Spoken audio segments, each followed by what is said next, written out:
마태복음 28장 11절에서 마지막 20절 말씀 교독합니다. 여자들이 갈 때 경비병 중 몇이 성에 들어가 모든 된 일을 대제사장들에게 알리니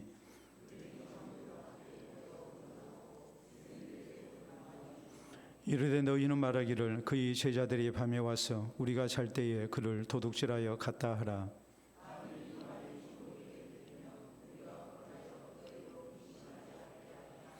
군인들이 돈을 받고 가르친 대로 하였으니 이 말이 오늘날까지 유대인 가운데 두루 퍼지니라.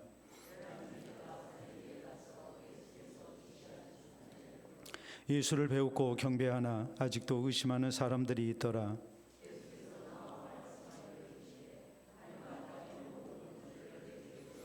그러므로 너희는 가서 모든 민족을 제자로 삼아 아버지와 아들과 성령의 이름으로 세례를 베풀고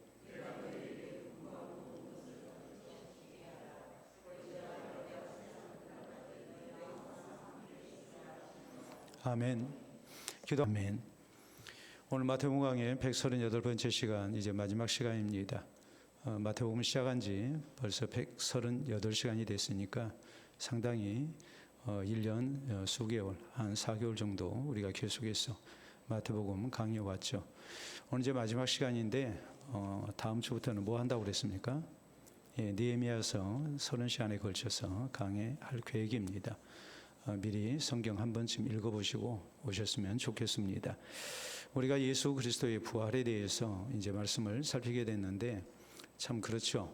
오늘 예수님이 탄생하신 날인데 오늘 저녁에 마태복음 강의 마지막 시간이 또 예수님의 부활에 대한 말씀을 하게 되니까 어찌 보면 참 어울리지 않는 것 같지만 우리가 처음과 끝을 이렇게 보는 것 같다라는 생각이 드니까 오히려 또 감사하는 그런 조건도 될 수 있다고 생각합니다.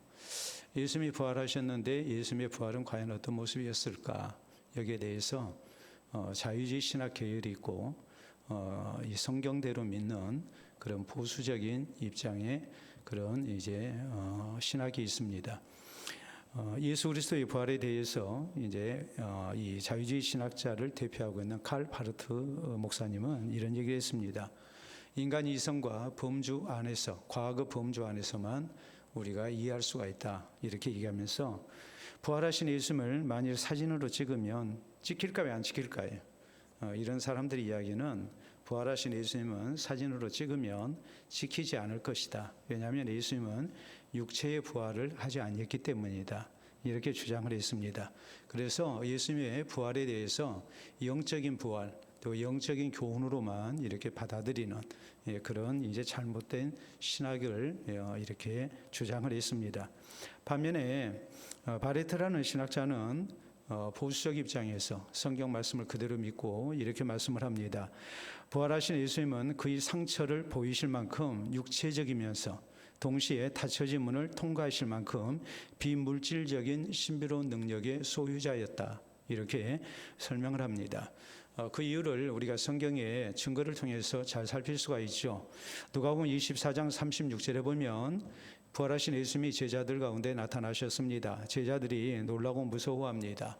놀라고 무서워했던 이유는 예수님을, 부활하신 예수님을 영으로 생각했기 때문이다. 영혼으로만 생각을 했습니다. 그때 예수님께서 이런 말씀을 하시죠. 영은 살과 뼈가 없으되 나는 있다. 봐라.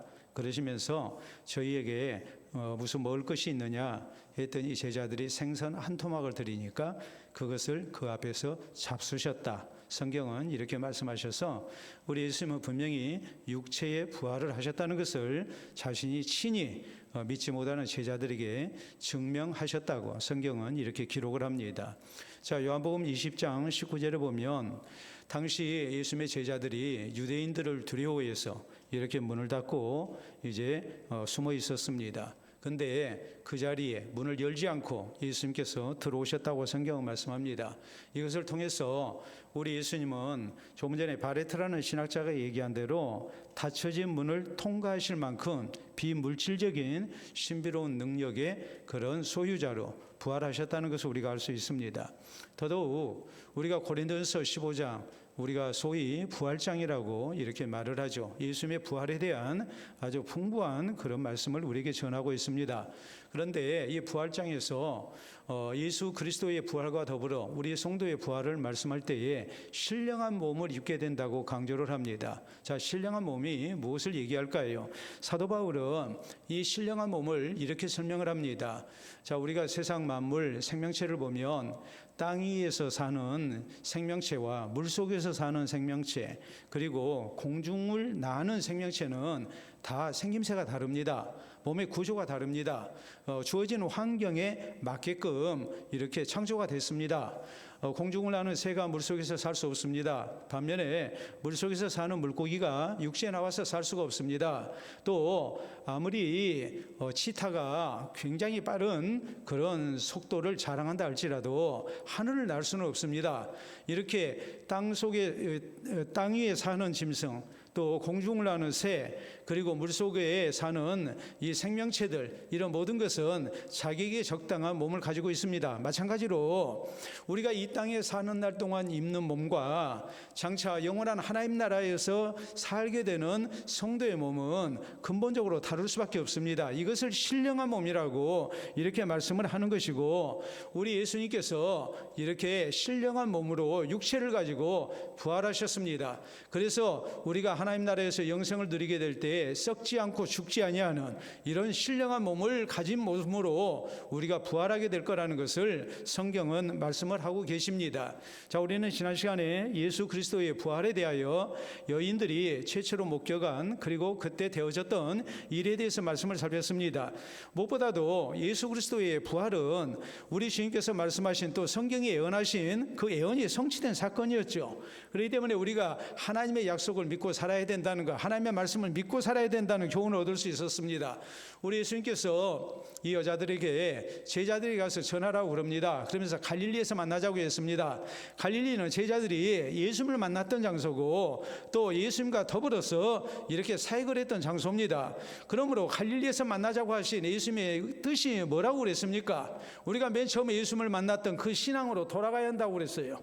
우리 주님을 향한 아름다운 신앙 고백과 자세를 가지고 우리가 살아야 된다는 것을, 우리의 신앙이 다시 살아나는 그런 생명력 있는 신앙의 모습을 우리가 가져야 된다고 우리가 말씀을 살폈어요. 그뿐만이 아니라 이 여인들이 제자들보다도 먼저 예수 그리스도의 부활을 이렇게 목격한, 그런 확인한 그런 사람들이 됐습니다. 제자들이 예수님의 부활을 먼저 확인하고 여자들에게 전해준 것이 아니라 이 여인들이 먼저 예수 그리스도의 빈무덤을 확인하고 부활하신 예수님을 만났고 예수님께 명령을 받았고, 이것을 제자들에게 예수님이 갈릴리에서 기다리신다고 합니다. 갈릴리로 가셔야 합니다 라고 이렇게 전하게 됐죠. 그 이유가 무엇일까요? 그건 다른 게 아니고, 이 여인들은 누구보다도 예수님을 사랑했고 또 누구보다도 열심히 있는 신앙의 사람이었습니다. 그렇기 때문에 부활하신 예수님을 만나는 영광을 누리게 된 것이죠. 오늘 역시 마찬가지입니다. 우리가 하나님의 말씀을 믿고 그 약속을 붙들고 사는 가운데 열심을 품고 우리가 주를 섬길 때에 우리는 살아계신 주님을 만나는 복된 성도가 될 수 있다고 우리가 지난 시간에 말씀을 통해서 교훈을 받았습니다. 자, 오늘 성경 말씀은 이제 예수님의 빈 무덤에 대해서 이 무덤을 지키던 경비병들이 이것을 이제 대제사장들에게 또 장로들에게 보고를 했고, 여기에 대해서 저희가 어떤 대응책을 세웠나, 그리고 아울러서 갈릴리에서 제자들을 만나신 예수님께서 이 제자들에게 어떤 명령을 하셨는가, 이것이 마지막 20절까지 이제 내용이 됩니다. 자, 오늘 성경 말씀 가운데 우리는 먼저 예수님의 빈 무덤에 대한 대제사장들과 장로들의 대응책에 대해서 말씀을 살펴야 합니다. 자, 11절부터 다시 말씀 보도록 합니다. 여자들이 갈 때 경비병 중 몇이 성에 들어가 모든 된 일을 대제사장들에게 알리니 그들이 장로들과 함께 모여 의논하고 군인들에게 돈을 많이 주며 이르되, 너희는 말하기를 그의 제자들이 밤에 와서 우리가 잘 때 그를 도둑질하여 갖다 하라라고 이렇게 이렇게 이제 얘기를 하죠. 그래서 14절 15절 만일 이 말이 총독에게 들리면 우리가 권하여 너희로 근심하지 않게 하리라 하니 군인들이 돈을 받고 가르친 대로 하였으니 이 말이 오늘날까지 유대인 가운데 두루 퍼지니라라고 성경 말씀합니다. 자, 여러분 생각해 보세요. 지금 예수님의 시신이 없어졌습니다. 그러면 경비병들이 누구한테 보고를 해야 될까요? 자기 상관에게 보고해야 되고, 또 상관은 궁극적으로 누구한테 보고를 해야 됩니까? 총독인 빌라도에게 보고를 해야 됩니다. 왜요?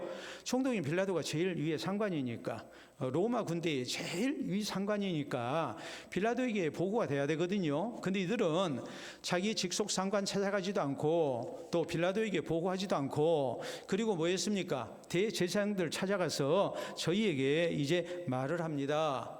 예수의 무덤이 비어 있습니다. 왜 그랬을까요? 그것은 자기들의 책임 때문에 그런 거예요. 자, 경비병이 예수님의 시신을 지키라고 우리가 지난 시간에 말씀 살핀 대로 뭐 했습니까?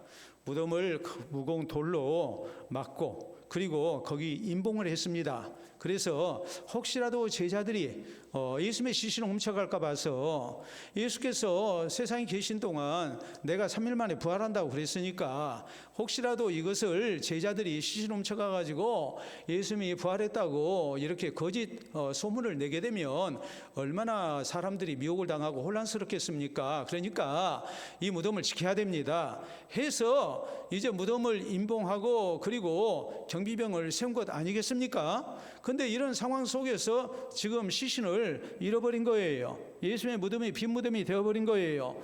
그러면 경비병의 책임을 다하지 못했기 때문에 무서운 징벌을 당해야 돼요. 당시 로마의 형법은 만약 죄수가 탈옥을 하게 되면 어떤 문제가 생길까요? 간수가 그 책임을, 그 형벌을 대신 받아야 돼요. 그러니까 사형수가 도망가면 누가 죽어야 합니까? 내가 죽어야 해요. 그러니까 지금 이 경비병들의 입장에서 이것은 아주 중요한 문제가 된 거예요. 우리가 사도행전 12장에 보면 베드로 사도를 헤로드 왕이 감옥에 가뒀습니다. 그리고 베드로를 죽이려고 했습니다. 죽이려고 했는데 천사가 베드로를 구해내죠. 교회가 밤새도록 기도했고 하나님께서는 그 기도에 응답하셔서 천사를 통해서 베드로를 이제 옥문이 열리게 하시고 이렇게 밖으로 이끄셔서 탈출하게 하셨습니다. 간수들이 얘기하죠. 베드로가 없어졌습니다. 그러니까 헤로드 왕이 이걸 확인을 합니다. 그리고서 베드로가 없어졌다는 것을 확인하고 난 다음에 했던 일이 뭡니까? 그래, 너희들 잘못 없다 그랬습니까? 우리가 성경을 보면 혹시라도 돈 받아먹고 이렇게 베드로를 풀어주지 않았는가, 이런 의심도 할 수 있는 그런 상황이잖아요. 결국에 헤롯은 이 간수들을 죽여버렸습니다. 또 우리가 사도행전 16장에 보면 빌립보의 간수가 나오죠. 바울과 실라가 매를 맞고 감옥에 갇혔습니다. 저희가 하나님 앞에 기도하고 찬송합니다. 그때 이 지진이 일어났고 옥문이 열렸습니다. 간수가 처음에는 혼비백산했죠. 기절했죠. 그러다가 정신 차리고 보니까 옥문이 열려 있는 겁니다. 그러니까 뭐 합니까? 바로 칼을 빼서 자결을 하려고 했다고 그랬거든요. 그 말의 의미는 뭐냐면 죄수들이 다 도망한 줄 알았어요. 이제 죄수들의 받아야 할 형을 내가 다 받아야 돼요. 그 형을 받느니 차라리 내가 죽는 게 낫겠다 싶어서 칼을 빼서 스스로 자결을 하려고 한 거예요. 그럴 때에 사도 바울이 말리죠. 우리가 여기 있다. 너의 몸을 해하지 마라. 그래서 그에게 예수 그리스도의 복음을 증거하지 않습니까? 그래서 선생들아, 내가 어떻게 해야 구원을 얻겠느냐 그러니까 주 예수를 믿으라. 그리하면 너와 네 집이 구원을 얻으리라. 이렇게 16장 31절에 이제 유명한 말씀이 거기 기록이 되지 않습니까? 그러니까 지금 경비병들의 입장에서 자기들의 책임을 다하지 못하고 예수님의 시신을 잃어버렸다는 사실, 여기에 대해서 큰 책임감을 느끼고 상관에게 보고하지 못하고 빌라도에게 보고하지 못하고 저희는 대제사장들을 찾아가서 지금 사정 얘기를 하는 거예요. 그러니까 대제사장들이 이제 도난서를 이렇게 유포했다. 15절에 보면 오늘날까지 이 유대인 가운데 이 말이 두루 퍼지게 됐다. 오늘날까지라는 말은 이 성경이 기록될 당시, 그러니까 대략적으로 주 60년 이 무렵까지 예수님이 부활하신 것이 아니라 제자들이 와서 예수님의 시신을 도둑질해 갔다 라고 이렇게 소문이 나게 됐다고 이렇게 말씀을 합니다. 완전히 조작된 거짓말이죠. 그 이유가 무엇입니까? 먼저는 로마 경비병들은 아주 엄격한 군기를 가지고 있었습니다. 그렇기 때문에 뭐 좋은 달지 그럴 수가 없습니다. 여러분, 현대 군대에서도 그렇게 말하지 않습니까? 전술에 실패한 군인은 용서할 수 있어도 누구는 용서하지 못합니까? 경계에 실패한 군인은 용서하지 못한다 그러거든요. 보초 근무를 잘못 쓰면 용서를 받지 못합니다. 또 우스갯말로 그래요. 경계에 실패한 군인은 뭐 할 수 있어도 용서할 수 있어도 뭐에 실패한 군인은 용서하지 못한다 그럴까요? 배식에 실패한 군인은 용서하지 못한다 그래요. 밥을 먹이는데 배식을 하는데 배급을 하는데 잘못 나눠가지고 다른 사람들 못 먹이면 이건 용서받지 못할 죄가 되는 거예요. 우스갯말로 그래요. 경계 근무를 잘못 쓰게 되면 로마 군대의 군기를 놓고 볼 때 이것은 엄청난 과오가 되고 책임을 져야 됩니다. 그렇기 때문에 경비병들이 지금 예수님의 제자들이 시신을 훔쳐갈 것이라는 그 염려 속에서 무덤 문을 임봉하고, 그리고 경비병들이 지금 파수하고 있는 이런 상황 속에서 경비병들이 졸았고 자기 임무를 다하지 못해서 제자들이 무덤 문을 열고 그리고 시신을 훔쳐갔다는 거, 이건 상상할 수 없는 얘기예요. 더구나 유대 당국자들이 사전에 대책을 세웠잖아요. 혹시라도 제자들이 시신을 도난해가지고 예수님의 부활을 주장할지 모르니까 우리가 사전에 대책을 세우자 해서 훔쳐갈 수 있는 가능성을 원천적으로 차단했잖아요.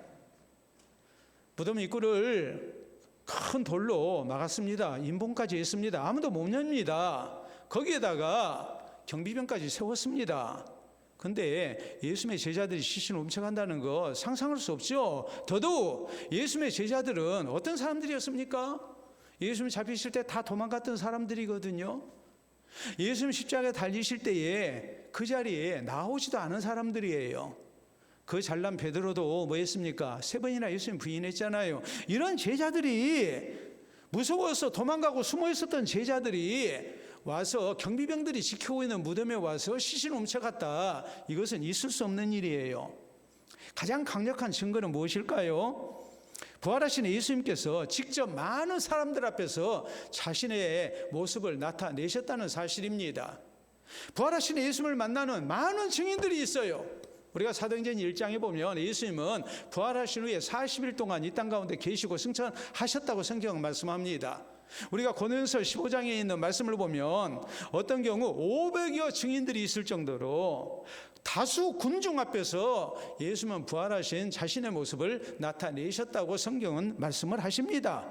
그렇기 때문에 이런 모든 것들은 우리가 합리적으로 이성적으로 판단하면 분명히 거짓말이라는 사실을 우리가 알 수가 있습니다. 아울러서 예수 그리스도의 부활은 진실이라는 것을 우리가 분명하게 믿을 수가 있지요. 결국 우리가 깨달아야 할 사실이 무엇일까요? 거짓은 절대 진실을, 참을 이길 수가 없다는 사실입니다. 이걸 알고 우리 그리스도인은 무엇보다도 진리 편에 서는 사람이 돼야 돼요. 잠언 12장 19절에 있는 말씀을 보면 진실한 입술은 영원히 보존되거니와 거짓 혀는 잠시 동안만 있을 뿐이니라. 거짓은 잠시 동안 그 효력을 나타냅니다. 그러나 오래가지 못합니다. 시간이 지나면 무엇이 참이고 무엇이 진실인지 거짓인지 모든 것이 다 드러나게 되어 있습니다. 그러니까 하나님의 백성은 뭐 해야 됩니까? 진리를 따라야 되고 진리만을 외쳐야 되고 진리 편에 서는 성도가 돼야 돼요. 우리가 미가야 선지자가 나오는데 미가야 선지자는 아방 앞에 하나님 말씀만 그대로 전하는 사람이었어요. 그러니까 아방이 엄청나게 미워했어요. 여호사밧 왕과 이제 남북 이스라엘, 북이스라엘과 남유다가 서로 연합해서 이제 전쟁터로 나갑니다. 그런데 여호사밧은 신앙이 좋은 왕이었거든요. 그런데 아방과 사돈을 맺었기 때문에 이제 옛날 이스라엘의 영토를 아람 군대에게 빼앗고자 이렇게 함께 연합해서 전쟁터로 나가요. 이렇게 나가는 입장에서 여호사밧이 하나님의 뜻을 물어야 되겠다는, 또 하나님의 도우심을 받아야 되겠다는 이런 신앙적인 그런 마음이 들었어요. 그러니까 아방이 얘기를 해요. 우리 선지자들을 데려다가 이번 전쟁에 전쟁이 어떻게 될는지 하나님께 한번 여쭤봅시다. 그랬더니 400여 명의 선지자들이, 엄청나게 많은 선지자들이 몰려들었어요. 그래가지고 아합 왕에게 하는 얘기가 이번 전쟁에서 하나님께서 말씀하시기를 꼭 승리한다고 했습니다. 하나님이 도와주셔서 승리한다고 했습니다. 400명이 다 한결같은 소리를 해요. 그러니까 여호사밧이 이게 아닌데 싶은 생각이 들었어요.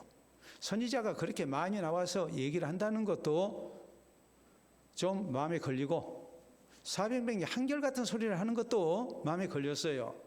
이들 말고 다른 선지자가 없습니까? 그랬더니 아합 왕이 얘기합니다. 뭐라고 그럽니까? 미가야 한 놈이 있는데 그놈은 밤낮 나한테 듣기 싫은 소리만 합니다. 그러니까 그놈 말은 들을 필요가 없습니다. 그러니까 여호사밧 왕이시여 그렇게 말씀하시면 안 됩니다. 미가야를 오라 해서 우리가 하나님의 말씀을 들어봅시다. 그래서 미가야를 이제 군인을 보내서 데려오라고 그랬어요. 그러니까 군인이 이런 얘기를 합니다. 미가야를 데리러 가가지고 선지자님, 지금 선지자님 모시러 지금 내가 왔는데 이미 다른 선지자 400여 명이 모여가지고 이번 전쟁에 하나님이 승리를 주신다고 했습니다. 그러니까 선지자님 욕 보지 마시고 그냥 저들과 같은 얘기를 하세요. 이번 전쟁에 하나님이 승리를 주신다고 했다고 그렇게 말씀하세요. 그러니까 미가야 선지자가 그러죠. 뭐라고 그럽니까? 나는 하나님이 내게 주신 말씀만 전할 뿐이다. 그리고 가서 뭐라고 그럽니까? 이번 전쟁에 왕이 죽는다고 했습니다. 그러니까 아합 왕이 아주 열받죠. 예? 근데 그 말을 듣고도 좀 마음이 안 좋잖아요. 빈총도 맞는 게 좋아요? 안 맞는 게 좋아요? 안 맞는 게 좋잖아요. 그러니까 자기 변장하고 여호사밧 왕에게만 왕복을 입게 하고 그리고 전쟁터로 나갔어요. 그래서 아람 군대의 왕이 뭐라고 그랬냐면 군사들에게 자기 신복들에게 하는 얘기가 너희는 다른 병사 쫓지 말고 누구만 쫓아라? 아합만 쫓아가서 죽이라 그랬거든요. 근데 아합이 없어요. 왕복을 입은 왕이 하나 있었어요. 누굽니까? 여호사밧 왕이거든요. 그러니까 여호사밧 왕을 쫓는 겁니다. 아합 개 섞어라 하고 쫓았겠죠. 그러니까 여호사밧 왕이 뭐라고 했겠습니까? 성경은 여호사밧이 부르짖었다 그랬거든요. 두 가지로 생각을 했어요. 나 아니야, 나 아니야, 나 아합 아니야 했겠죠. 아합 개 섞어라 그러니까. 또 부르짖었다는 말은 무슨 말이겠어요? 하나님을 향해서 부르짖었다는 말이거든요. 결국에 이 쫓던 병사들이 저 사람 아합 아니다 하고 돌아가 버렸어요. 그래서 여호사밧 왕이 살았어요. 반면에 아합 왕은 아람 군사 하나가 무심코 쏜 화살이 날아가가지고 그것도 어디에 맞았느냐? 갑옷을 비듬이 없이 입었는데 갑옷 솔기, 겨드랑이 솔기에 맞아가지고, 솔기는 갑옷을 잇는 이음새입니다. 바느질 이음새예요. 거기 맞아가지고 결국 중상을 입고 그는 죽고 맙니다. 여러분, 여기서 우리가 알 수 있는 일이 뭐겠습니까? 하나님의 말씀은 그대로 성취된다는 말씀이 거짓이 아니에요. 아무리 거짓이 득세한다 할지라도 진실된 하나님의 말씀이 이기는 거예요. 그러니까 우리가 사도행전 4장에 보면 베드로와 요한이 공회에 끌려가가지고 협박을 당합니다. 예수님에 대해서 도무지 말하지 마라. 그랬을 때에 베드로와 요한이 했던 말이 무슨 말입니까? 하나님 앞에서 너희 말 듣는 것이 하나님 말씀 듣는 것보다 옳은가 판단하라. 우리는 보고 들은 것을 말하지 아니할 수가 없다. 예수님은 십자가에 달려 죽으시고 3일 만에 부활하셨고 이분이 하나님이 보내신 그리스도라는 것을 힘있게 증거하죠. 우리 그리스도인이 진리를 따르는 성도가 돼야 돼요. 거짓 편에 서서는 안 돼요. 우스갯말로 이런 말이 있잖아요. 한 왕이 말 그대로 독재를 했습니다. 백성들 힘들게 했습니다. 근데 내가 정치를 잘하고 있는 것인지 백성들이 불만이 없는 것인지 좀 알고 싶어서 평민으로 변장을 하고 그리고 이제 민정 시찰을 나간 거예요. 한 농부가 있어요. 농부가 있으니까 농부에게 물었어요. 왕이 어떻습니까? 왕이 정치를 잘합니까? 왕에 대해서 어떻게 생각하십니까? 그랬더니 농부가 주위를 딱 둘러보더니 저 따라오세요. 그러더니 자기 집으로 데리고 와서 문을 딱 닫고 왕에게 조용한 소리로 얘기를 하는 거예요. 지금 평민복장을 했잖아요. 이 사람에게 왕이 어떻습니까? 하고 물으니까 가만히 귓속말로 얘기하는 거예요. 나는 왕을 좋아합니다. 나는 왕을 좋아합니다. 여러분, 왕이 잘한다는 얘기요? 못한다는 얘기요? 못한다는 얘기죠. 못한다는 얘기 크게 하면 들키니까 숨어서 지금 반대로 얘기를 하고 있는 거예요. 두려워서. 여러분, 우리 그리스도인의 입장을 어디에서 해야 되느냐? 진리 대신 예수님을 믿고 진리 대신 하나님의 말씀을 믿고 순종하고 따라야 됩니다. 그 길이 쉽지 아니해도 우리는 진리 대신 주님을 따르고 진리 대신 하나님의 말씀을 믿고 진리 편에 서는 성도가 돼야 돼요. 최근에 우리나라 일을 놓고 보더라도 거짓된 것이 다 드러나잖아요. 예? 정말 우리나라가 이런 나라였나 싶을 정도로 정말 한숨이 나오잖아요. 거짓은 다 드러나게 돼 있어요. 절대로 거짓은 진리를 이기지 못해요. 참을 이기지 못해요. 우리 그리스도인에게 있어서 진리는 예수 그리스도이십니다. 내가 곧 길이요 진리요 생명이니 나로 말미암지 않고는 아버지께로 올 자가 없다. 오직 예수님만이 우리의 진리가 되시고 우리는 참되신 하나님의 말씀, 예언된 모든 말씀을 그대로 성취하신 하나님의 말씀만 믿고 우리가 순종하고 사는 성도가 되어야 됩니다. 그리고 참과 거짓 사이에서 우리는 진리편에 참편에 설 줄 아는 그리스도인이 되어야 됩니다. 이것이 우리 그리스도인이 믿고 따라야 할 유일한 길인 것을 잊지 마시기를 바랍니다. 다음 두 번째로 우리가 살펴야 할 내용은 우리 예수님께서 제자들에게 이제 어떤 명령을 주셨는가 하는 거예요. 자, 거기 16절이야. 11 제자가 갈릴리 가서 예수께서 지시하신 산에 이르러 예수를 배웠고 경배하나 아직도 의심하는 사람들이 있더라. 예수께서 나와 말씀하여 이르시되 하늘과 땅의 모든 권세를 내게 주셨으니 그러므로 너희는 가서 모든 민족을 제자로 삼아 아버지와 아들과 성령의 이름으로 세례를 베풀고 내가 너희에게 분부한 모든 것을 가르쳐 지키게 하라라고 말씀을 하십니다. 자, 지시하신 산이 어디일까? 성경이 정확하게 어떤 산이라고 말씀을 하지 않습니다. 그러나 일반적으로 이제 얘기를 하기를 아마 팔복산이 아니었겠느냐. 혹은 왜냐하면 지금 갈릴리 가서 지금 만났는데 예수님께서 제자들 데리시고 이렇게 말씀을 전하시고 사역하셨던 중요한 산들 그게 몇 개 안 되거든요. 근데 그 가운데 하나가 팔복산이에요. 또 하나 유명한 산이 있어요. 그것은 바로 마태복음 17장에 나와 있는 예수님이 베드로와 야고보 요한 세 핵심 제자를 데리고 산에 오르셔서 어떤 모습을 보여주십니까? 변형된 모습을 보여주셨죠. 그래서 이 변화산, 타보르산 뭐 이런 산이 아니겠느냐 이렇게 추측을 해요. 근데 어느 산이 중요한 게 아니고 거기서 예수님이 제자들에게 어떤 명령을 하셨는가가 중요한 거예요. 우리 예수님께서 뭐라고 말씀하십니까?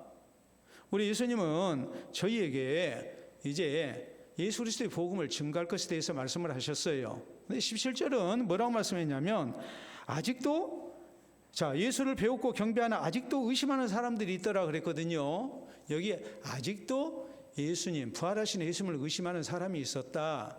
아마도 예수님의 11 제자, 가룟 유다를 제외한 11 제자는 아니었을 거라고 봐요.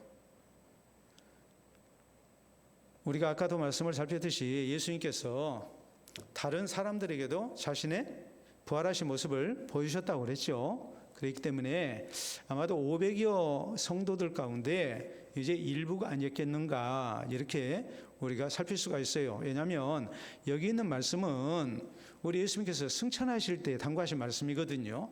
그렇기 때문에 500여 형제에게 일시에 보이셨다. 아마도 예수님께서 승천하실 때 부활하신 자신의 몸을 사람들에게 보이시고 그리고 또 이렇게 마지막 명령을 주신 걸로 우리가 추론을 해볼 수가 있습니다. 그렇기 때문에 11 제자를 제외한 나머지 일반 제자들로 우리가 생각을 할 수가 있는 거예요. 근데 18절로 20절에 우리 예수님께서 이제 명령을 하세요. 근데 18절에 먼저 뭐라고 말씀하셨느냐?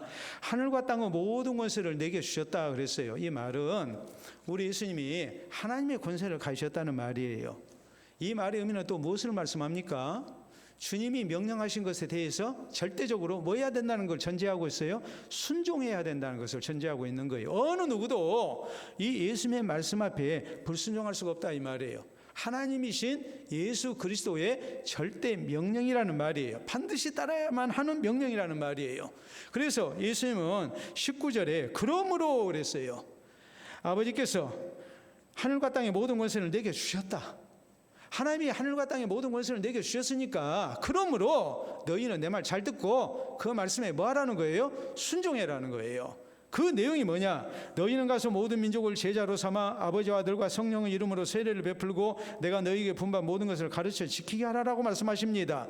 너희는 가서 예수 그리스도의 복음을 증거하는데 수동적인 입장이 아니라 능동적으로 보다 적극적인 자세로 사람들을 찾아가서 예수 그리스도의 복음을 전하라고 우리 주님은 명령하십니다. 찾아오는 사람이만 전하는 게 아니라 찾아가서 전하라는 거예요. 모든 민족이라 그랬어요. 모든 민족이란 말은 편협된 민족주의에 빠져서는 안 된다 이 말이에요. 우리 유대인들만 구원받는다 그런 생각 버리라는 거예요. 잘못된 유대주의를 버리고 선민주의를 버리고 예수 그리스도를 구주로 믿으면 누구든지 어느 민족 어느 사람이든지 차별 없이 다 구원을 받는다. 누구든지 예수 그리스도의 이름을 구주로 부르면 구원받을 수 있기 때문에 우리 예수님께서는 모든 민족이라고 이렇게 말씀을 하신 거예요. 또 더 나아가서 저희를 뭐로 삼으라고 그랬습니까? 제자로 삼으라 그랬거든요. 제자로 삼으라는 말은 여러분 이런 말 잘 알 거예요. 학생은 많으나 뭐는 적고 제자는 적고 선생은 많으나 뭐는 적다? 스승은 적다. 선생님과 학생의 관계가 아닌 스승과 제자의 관계에 되는 거, 더 깊은 관계잖아요. 책임 있게 양육했다는 것을 의미하잖아요. 그러니까 모든 민족을 제자로 삼으라는 말은 너희는 가서 모든 민족을 제자로 삼으라. 이 말의 의미는 뭐겠어요? 열심으로 전도하라는 말이고 또 한편으로 전도만 하지 말고 예수님이 제자들 양육하신 것 같이 너희들도 이들을 제자로 양육을 해라. 아버지 아들과 성령의 이름으로 세례를 베풀고 내가 너희에게 분부한 모든 것을 가르쳐 지키게 해라. 가르치기만 하는 게 아니라 뭐 하게 하라고요? 지키게 해라. 그렇기 때문에 우리가 성경에 보면 첫 예루살렘 교회가 굉장히 부흥을 이뤘지만 제자들이 흩어질 생각을 하지 않습니다. 모이기는 열심으로 모였는데 흩어지질 않아요. 우리 예수님은 분명히 뭐라고 그러셨어요? 너희는 가서 모든 민족을 제자 삼으라 그랬거든요. 또 사도행전 1장 8절 오직 성령이 너희에게 임하시면 너희가 권능을 받고 예루살렘과 온 유대와 사마리아와 땅까지 이르러 내 증인이 되리라 했는데 이 사람들이 흩어지질 아니에요. 그러다가 스데반 집사의 순교 사건이 일어나고 또 교회에 대한 무서운 박해가 일어나니까 사도들 외에 성도들이 예루살렘을 떠나고 다 흩어졌다 그랬어요. 그리고 흩어진 성도들이 8장, 9장, 10장에 보면 이제 에디오피아 내시에게 복음을 전하고 그 전에 빌립 집사가 사마리아에 가서 복음을 전하고 또 유대 땅에 흩어진 성도들이 복음을 전하고 또 사도 바울이라는 이 무서운 박해자가 이제 예수님을 구주로 영접하는 역사가 일어나고 더 나아가서 로마 군대의 백부장이었던 고넬료라는 사람이 베드로 사도를 통해서 또 예수 그리스도의 복음을 전해봤죠. 빌립 집사에 의한 에디오피아 내시 8장에 나온 사건이에요. 그래서 우리가 성경을 보면 사도행전 8장, 9장, 10장은 스데반 집사가 7장 마지막 부분에 순교하고 8장 1절 이하에 스데반의 일로 일어난 박해 때문에 사도들 외에 성도들이 흩어져서 예루살렘을 떠났다 그랬거든요. 그리고 이어서 이제 복음이 전파되는 과정이 나와요. 그래서 우리가 성경을 보면 그렇게 기록이 돼요. 8장에 나와 있는 사건은 뭡니까? 아프리카 인종을 대표하는 에디오피아 사람 네시가 빌립 집사를 통해서 예수님의 복음을 전해받습니다. 그리고 세례를 받습니다. 9장에는 아나니아라는 평신도를 통해서 복음의 무서운 박해자였던 사울이라는 사람이 부활하신 예수님을 만난 가운데 이제 예수님의 복음을 전해 듣고 구원을 받게 되죠. 10장에서는 유럽 인종을 대표하는 고넬료라는 로마 군대의 장교가 사도인 베드로를 통해서 예수님의 복음을 전해받고 세례를 받습니다. 그래서 아프리카 인종, 또 아시아 인종, 사울입니다. 그리고 유럽 인종, 이 3대 인종이 집사를 통해서 혹은 집권자는 아니었던 정말 순수한 아나니아라는 성도를 통해서, 그리고 사도를 통해서 예수 그리스도의 복음이 전파돼서 예수 그리스도 앞에 먼저 부르심을 받은 모든 성도는 그 누구에게든지 우리가 복음을 전해야 된다는 것을 강조를 하고 있죠. 제자를 삼으라고 그러잖아요. 그러니까 사도 바울은 뭐라고 그럽니까? 갈라디아 교회 성도들이 신앙이 흔들릴 때 내가 너희 가운데 예수 그리스도의 형상을 이루기 위하여 뭐하는 수고를 한다고 그랬어요? 해산하는 수고를 다시 한다 그랬거든요. 한 사람을 신실한 그리스도인으로 세우기 위해서 우리가 최선을 다해야 된다는 것을 말씀을 하고 있는 거예요. 그저 복음만 전해도 안 되고, 가까이 있는 사람에게, 내게 찾아오는 사람에게만 복음을 전해도 안 되고, 우리가 보다 적극적으로 모든 민족을 대상으로 어느 누구든지 예수님을 구주로 믿기만 하면 차별 없이 구원 얻을 수 있다는 것을 알고 우리가 뭐 해야 됩니까? 가서 제자를 삼아 아버지와 아들과 성령의 이름으로 세례를 베풀고 내가 너희에게 분부한 모든 것을 가르쳐 지키게 하라. 주의 말씀대로 사는 하나님의 백성 만들기를 힘써야 된다는 말이에요. 아무리 좋은 제품을 만들었다 할지라도 홍보를 하지 않으면 소용이 없습니다. 그러니까 천문학적인 금액을 주고 CF 모델을 세워서 광고를 하죠. 광고한 것과 안 한 것은 엄청난 차이가 있습니다. 여러분, 우리나라가 출산율이 경제협력개발기구 OECD 국가 가운데 최저를 기록하고 있습니다. 최저. 그제 보도가 나왔잖아요. 이렇게 빨리 초고령화 사회가 될 줄 몰랐거든요. 우리나라 인구 5명 가운데 1명은 몇 세 이상일까요? 65세 이상이에요. 20%를 돌파했어요. 우리 여기서 조사 한번 해볼까요? 65세 이상 되신 분 몇 퍼센트나 되나? 왜 출산율이 떨어질까요? 양육이 힘들어서 그래요. 그러다 보니까 출산율은 최저고 고령화는 세계 최고고. 제가 교사 세미나 때 이제 말씀을 드리겠습니다만 1월 첫째 주에 세미나를 할 텐데 앞으로 15년만 더 흐르면 정말 큰일 나요. 우리나라가 큰일 나고 교회가 큰일 나게 돼 있어요. 2040년이 되면. 우리가 명심을 해야 돼요. 열심히 전도하는 수밖에 없고 열심을 우리가 가르쳐서 제자 삼는 수밖에 없어요. 그래서 알곡 같은 성도로 살아나게 해야 돼요. 그걸 소홀히 하게 되면 우리가 주께서 우리에게 당부하신 명령에 순종하지 않는 것이 되고, 하늘과 땅의 모든 권세를 내게 주셨다고 했는데 거역할 수 없는 주의 말씀에 우리가 거역하고 있는 겁니다. 진리 되신 주님의 말씀을 믿고 순종하고 따라야 할 제자된 우리가 주의 말씀을 거역하고 있는 거예요. 그렇게 해서는 안 돼요. 나 혼자 구원받는 걸로 만족하지 말고 우리가 열심으로 복음을 전하고 또 양육을 힘써야 됩니다. 그래서 참으로 주님께서 기뻐 받으시는 아름다운 제물이 될 수 있도록 해야 됩니다. 사도 바울은 로마서 15장에 내가 하나님의 제사장이 됐다. 그래서 내가 이방인을 제물로 바치는 일을 내가 힘썼다. 우리가 하나님 앞에 바쳐야 할 제물이 무엇인가?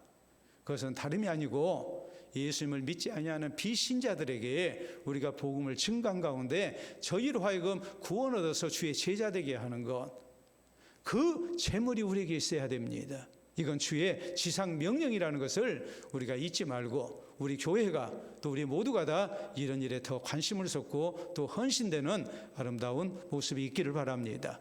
자, 여기까지 우리가 말씀을 듣고 나면 이제 답답해요. 내가 실력이 안 되는 사람인데 내 신앙도 내가 바로 서지 못했는데. 제가 언젠가 한번 설교하면서 얘기했잖아요. 초대 총장을 지냈던 친구가 저희 교회에 와가지고 저한테 자네는 제자가 몇 명이냐고 그래서 과연 내 제자가 누굴까? 내가 고민을 많이 했다고 그랬잖아요. 세례 베푼 사람이 제자인가? 재직 되신 분들이 제자인가? 내한테 제자 훈련을 받으신 분들이 제자인가? 예? 그런 얘기 들었을 때 여러분은 나는 목사님 제자입니다라고 이렇게 자신 있게 얘기할 수 있었습니까?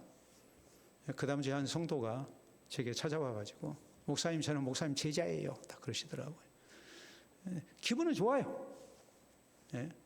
야, 저분이 나를 저렇게 신뢰하고 우리 교회에서 이렇게 오래도록 신앙생활을 하고 계신다는 것 자체가 목사로서 굉장한 보람을 느끼게 하는 그런 말씀이었고 힘을 얻는 말씀이었어요.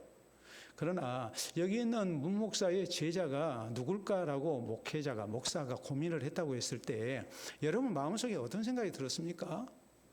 나는 목사님의 제자입니다. 뭐 그런 생각이 확신 있게 들었습니까? 제가 분명히 얘기했죠. 내 제자 되는 게 중요한 게 아니고 누구 제자 되는 게 중요해요? 예수 그리스도의 제자 되는 것. 예수 그리스도를 본받는 교회잖아요. 우리 교회 새 표가 이제 뭐 1년 다 갔습니다만. 예? 내년 표도 큰 차이 없어요. 예? 빛의 자녀처럼 행하는 교회니까 뭐 큰 차이 없어요. 빛 대신 예수 그리스도의 자녀로서 행하는 성도와 교회가 되자고 했으니까 뭐 예수 그리스도를 본받는 예수님 제자 되는 거 똑같은 말이잖아요. 예? 성경에서 말씀하신 것이 다르게 말씀한 것 같지만 결국은 하나거든요. 예수님 진실되게 구주로 믿고 우리에게 예수 그리스도의 제자로서 살아야 된다. 이걸 좀 성경은 말씀하고 있거든요. 그런데 우리 자신이 너무나 부족해요. 하늘과 땅의 모든 권세를 내게 주셨으니 그러므로 너희는 가서 모든 민족으로 제자를 삼아 아버지 아들과 성령 이름으로 세례를 주고 내가 너희에게 가르쳐 분부한 모든 것을 가르쳐 지키게 하라. 얼마나 힘듭니까? 나는 안 되는데, 난 자신 없는데. 거기까지만 예수님이 말씀하셨다면 우리가 주님 나는 안 됩니다. 난 이래서 힘듭니다. 라고 변명할 수 있어요. 핑계할 수 있어요. 근데 주님은 20장 마지막 절에 이렇게 말씀을 하십니다. 자, 보겠습니다. 자, 우리 같이 읽도록 합니다. 20절. 내가 너희에게 분부한 모든 것을 가르쳐 지키게 하라. 볼지어다 내가 세상 끝날까지 너희와 항상 함께 있으리라 하시니라. 예수님이 우리가 같이 하시겠다고 약속하시잖아요. 그러니까 내 모습만 봐서는 안 돼요. 나와 함께 하시고 도와주시는 우리 주님의 진리 되신 약속을 믿고 우리가 주님과 함께 주님께 기도하면서 우리가 복음을 전해야 되고 양육을 해야 된다는 말이에요. 우리 주님은 이미 우리의 부족을 다 아셨어요. 17절에 뭐라고 그랬어요? 의심하는 자들도 있다 그랬거든요. 다 아세요. 그런 사람들에게 명령하신 거예요. 이 제자는 틀림없이 모든 민족으로 제자를 삼아서 복음을 전할 사람이고 제자를 만들 사람이다. 우리 주님은 그렇게 신뢰하지 않았어요. 제자들 능력 없는 줄 알아요. 부족한 줄 알아요. 대신에 우리 주님은 뭐라고 말씀하십니까? 우리의 부족을 아시고 그 부족을 우리 주님이 채워주시겠다고 약속을 하고 계시는 거예요. 너희 혼자만 가는 게 아니라 내가 너희와 같이 해주겠다. 세상 끝날까지 내가 함께 해주겠다. 이 함께 하시는 주님의 약속을 믿고 우리가 주의 복음을 증거하고 선한 사역을 힘쓰는 가운데 하나님의 나라를 세우고 하나님의 나라를 확장시키는 주의 제자를 우리가 쓰임을 받아야 된다는 말이에요. 그러니까 우리 예수님을 승천하시면서 사도행전 1장 8절에 말씀하시죠. 뭐라고 그랬습니까? 오직 성령이 너희에게 임하시면 너희가 뭘 받고? 권능을 받고 예루살렘과 온 유다와 사마리아와 땅까지 이르러 내 증인이 되리라 라고 말씀하십니다. 성령 강림이 먼저예요. 그래서 예수님의 제자들이 오순절 성령 강림을 체험하고 난 다음에 힘있게 나가서 복음을 증거하죠. 죽음도 두려워하지 않죠. 그리고 성경은 뭐라고 말씀하십니까? 우리가 사도행전 9장에 있는 말씀을 보면 31절에 성령의 위로 후원으로 교회가 평안하여 든든히 서갔다. 성경 이렇게 말씀하죠. 온 유대와 갈릴리와 사마리아 교회가 평안하여 든든히 서갔다. 성령에 뭐가 있었어요? 후원이 있었어요. 사도행전 11장 21절에 보면 이방인 교회였던 안디옥 교회에 아름다운 교회로 세워집니다. 그 이유가 뭐였느냐? 주의 손이 함께 하심으로. 사도행전 16장에 루디아라는 여성도가 사도 바울이 전하는 복음을 듣고 예수님을 구주로 영접합니다. 세례를 받습니다. 그런데 뭐라고 그랬어요? 주께서 루디아의 마음을 여심해 바울의 말을 저가 청종했다. 고린도 교회에 대해서는 뭐라고 말씀하십니까? 나는 심었고 아볼로는 물을 주었으되 오직 하나님은 자라나게 하셨나니 그런즉 심리나 물질이나 아무것도 아니로되 오직 자라게 하시는 하나님 뿐이니라 그러잖아요. 하나님께서 자라게 하시는 거예요. 하나님께서. 그걸 우리가 믿어야 돼요. 우린 그래요. 내가 좀 더 예수님 믿는 사람처럼 돼가지고 내가 좀 바른 그리스도인이 돼가지고 복음을 전해야 되겠다 그래. 그걸 이런 설교를 들을 때마다 또 새해가 되면 송구영신 예배 때마다 밤낮 그렇게 다시 한번 다짐하고 다시 한번 다짐하고 그래요. 근데요, 어느 세월에 완전해지겠어요? 우리 예수님께서 우리한테 완전해지고 난 다음에 봉사라고 그랬습니까? 헌신해라고 그랬습니까? 복음을 전하라고 그랬습니까? 교사라고 그랬습니까? 아니에요. 나 못난 거 다 아시고 도와주시겠다고 약속하세요. 나 어려운 형편 다 아세요. 그리고 명령하세요. 가서 복음을 전해라. 가서 제자 삼고 양육해라. 나머지 부족한 것은 누가 채워요? 함께 하시는 주님이 채워주시고 도와주신다고 약속하십니다. 여러분, 38년 전에 하나님께서 이 사람에게 교회 개척에 비전을 주시고 교회를 세우게 하셨습니다. 제가 스스로 능력이 있다고 생각해서 했겠습니까? 제가 지금까지 열심히 수고하고 애쓰니까 여러분이 우리 교회 가운데 오셨습니까? 그거 아니잖아요. 우리가 분명히 기억해야 돼요. 하나님은 우리 부족 다 아세요. 다 아시기 때문에 우리 주님이 세상 끝날까지 함께 하시겠다고 약속하셨어요. 나와 함께 하시고 우리 기관과 함께 하시고 우리 교회와 함께 하시고 하나님은 우리를 이 시대 이 땅 가운데 보내시고 세우신 그 목적을 따라서 하나님의 뜻을 분명히 이루실 겁니다. 그걸 우리가 믿어야 돼요. 그리고 하나님 앞에 헌신된 일꾼들이 되어야 되고 복음을 우리가 증거하고 양육하는 성도가 되어야 됩니다. 그래서 우리를 통해서 또 나를 통해서 더 많은 생명이 나처럼 구원 얻는 아름다운 역사가 있기를 바랍니다. 어떤 분들 보면 사람 따라 다 달라요. 몸에 체온이 올라가면 힘들어요. 그래서 아이고 더워 추워도 죽겠고 더워도 죽겠고 우리가 그렇게 습관적으로 얘기를 많이 하죠. 근데 우리는 더우면 더운 대로 더위를 식힐 수 있는 방법을 알아요. 그렇잖아요? 예?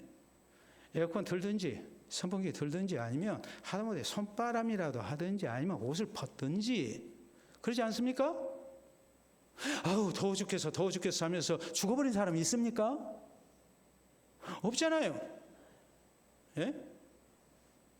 추워 죽겠어 하면서 추워서 죽어버린 사람이 있습니까? 없잖아요. 다 방법이 있잖아요. 옷 하나 더 껴입고 오든지 또 뭐 히터를 좀 올려서 틀든지 우리는 방법이 있어요. 근데 동물은 몸에 체온이 올라가면 큰일 나요. 체온을 떨어뜨리지 못하면 죽어요. 동물들이 자기 몸에 올라가는 체온을 더운 여름철에 어떻게 낮추는지 한번 보도록 하겠습니다. 자, 여러분 사진을 보시게 되면 개들은요, 지금 개가 저러고 있는데 옷을 입히면 안 되거든요. 주인이 옷을 벗겨놔야 돼요. 개는 몸에 땅구멍이 없으니까 털이 나 있으니까 뭐합니까? 이럽니다. 제 모습이 아름답나요?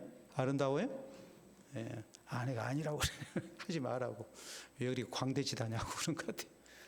개들은 혀를 내밀고 열을 발산해요. 그렇게 안 하면 죽어요. 몸에 체온이 올라가면. 자, 다음 사진 보도록 하겠습니다. 저렇게 시원한 돌바닥에 엎드려 가지고 될수록 찬 부분에 내 몸을 많이 밀착을 시켜야 돼요. 다음 사진 보도록 하겠습니다. 고양이를 보세요. 고양이도 더우니까 착 붙어가지고 몸에 체온을 떨어뜨리잖아요. 다음 사진.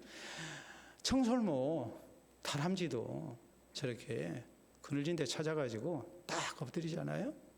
다음 사진 볼까요? 저렇게 엎드립니다. 다음 사진 보시게 되면 저기 숲속에서도 그늘진 곳 찾아서 납작 엎드립니다. 체온을 떨어뜨리는 것은 생존의 문제이기 때문에 그래요. 생존의 문제이기 때문에. 죽느냐 사느냐의 문제. 다른 것은 대충 할 수 있어요. 그러나 체온을 떨어뜨리지 못하면 죽기 때문에, 생존의 문제이기 때문에 저런 모습을 갖는 거예요. 여러분, 오늘 마태복음 강해 마치게 됐습니다. 138시간 했다고 했습니다. 우리가 상당히 긴 기간 동안 또 많은 말씀을 들었습니다. 마태복음의 대주제가 무엇일까요? 마태복음을 가리켜서 왕의 복음이라고 말을 합니다. 그렇기 때문에 마태복음 1장에 아브라함과 다윗의 자손 예수 그리스도의 계보다 해서 왕의 족보가 나오는 겁니다. 이스라엘 왕가를 이루는 그 후손으로 예수님이 오셨다는 것을 강조합니다. 그리고서 강조하는 게 뭡니까? 예수님은 우리의 구주시라는 것을 강조합니다. 마태복음이 시종일관 강조하는 것은 예수님은 하나님이 보내신 구주요, 우리의 왕이 되신 분이기 때문에 왕의 말씀 앞에 우리가 복종하고 또 왕의 명령을 따라서 사는 주의 백성 될 것을 우리에게 강조합니다. 오늘 예수 그리스도의 부활에 대한 마지막 말씀을 우리가 살폈습니다. 여러분, 우리가 왜 예수님을 구주로 믿어야 됩니까? 우리가 왜 왕 대신 주의 말씀에 우리가 순종하고 살아야 됩니까? 그건 우리의 생존의 문제이기 때문에 그래요. 우리가 예수님을 구주로 믿고 하나님 말씀대로 사는 것이 단순히 내가 인격이 좀 올라가고 내 생활이 좀 좋아지고 내가 건강하고 오래 살고 하기 위해 사는 게 절대 아니에요. 죽느냐 사느냐의 문제예요. 내가 영생을 얻느냐 아니면 영벌 가운데 영원한 죽음을 맞이하느냐, 이것 때문에 우리가 예수님을 구주로 믿어야 되는 거예요. 또 왕 대신 하나님의 말씀을 따라서 우리가 순종하고 살아야 되는 거예요. 그렇기 때문에 우리는 오늘 말씀을 통해서 예수 그리스도만이 우리의 진리가 되시고 주의 말씀만이 우리의 진리인 것을, 우리가 따라야 할 참된 말씀인 것을 우리는 잊지 말아야 됩니다. 그리고 우리는 뭐 해야 됩니까? 주께서 우리에게 주신 명령을 따라서 우리와 함께 하시는 하나님의 능력과 약속을 믿고 우리는 힘있게 신앙생활하고 주의 복음을 증거하는 하나님의 백성이 되어야 됩니다. 그래서 내가 살고 또 다른 사람을 살려내는 성도와 교회가 되어야 됩니다. 이건 생존의 문제입니다. 이 세상 그 무엇으로도 해결할 수 없는 생존의 문제이기 때문에 우리가 예수님을 나의 구주로 진실되게 믿고 또 이 생명의 복음을 우리가 널리 증거해야 하는 겁니다.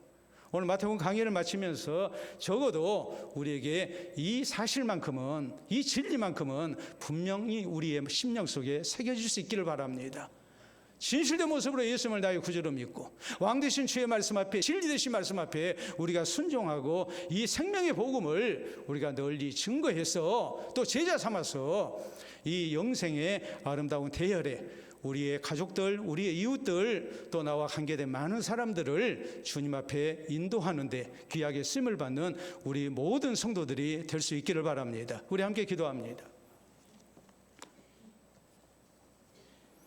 오늘 마태복음 강의 마치면서 결론적인 말씀 제가 분명히 드렸습니다. 진리 되신 예수님, 우리의 구주 되신 예수님 진실되게 믿고 왕 되신 주의 말씀에 명령에 순종하며 살게 해달라고, 살겠노라고 다짐합시다. 그리고 이 생명의 복음을 주의 명령 따라 우리가 모든 민족에게 땅끝까지 증거해서 살아계신 하나님의 도우심 가운데 또 많은 생명을 구원하는 데 쓰임받는 성도와 교회 되게 해달라고 우리 함께 기도하겠습니다.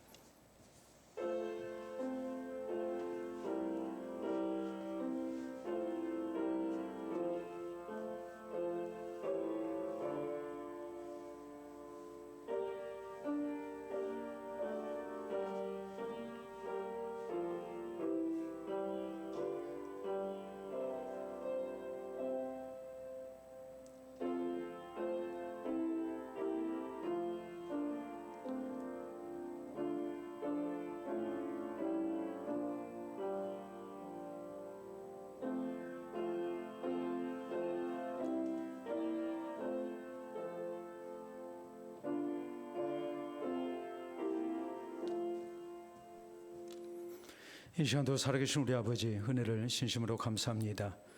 허물과 죄로 죽었던 우리들을 그리스도 예수 안에서 구원의 백성 되게 하시고 새 생명 얻게 하시고 또 하나님 나라의 영생을 향해 나아갈 수 있도록 은혜 주시니 감사합니다.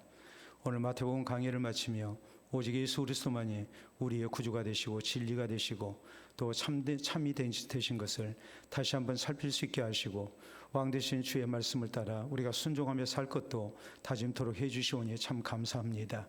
이제 주님을 진실되게 구주로 믿고 또 주의 명령을 따라 우리가 순종하며 살기를 원합니다. 주께서 우리와 함께 하시고 도우시사 우리 자신이 하나님 앞에 합당한 모습으로 서기를 힘쓸 수 있도록 도와주시고 진실된 제자 될 수 있도록 인도하여 주시옵소서. 또 우리가 힘써 주의 명령대로 땅끝까지 복음을 증거하게 하시사 많은 이들을 구원의 길로 인도하게 하시고 저희와 함께 하나님 나라의 영생을 향해 나아갈 수 있도록 인도해 주시옵소서. 주님 오시는 그날까지 우리 교회가 이 땅 가운데서 이 사명 잘 감당하는 교회가 되게 하시사 우리 교회를 통해서 보다 많은 영혼들이 구원 얻고 하나님을 찬미할 수 있도록 역사하여 주시옵소서. 믿사옵고 예수님 이름으로 기도하옵나이다. 아멘.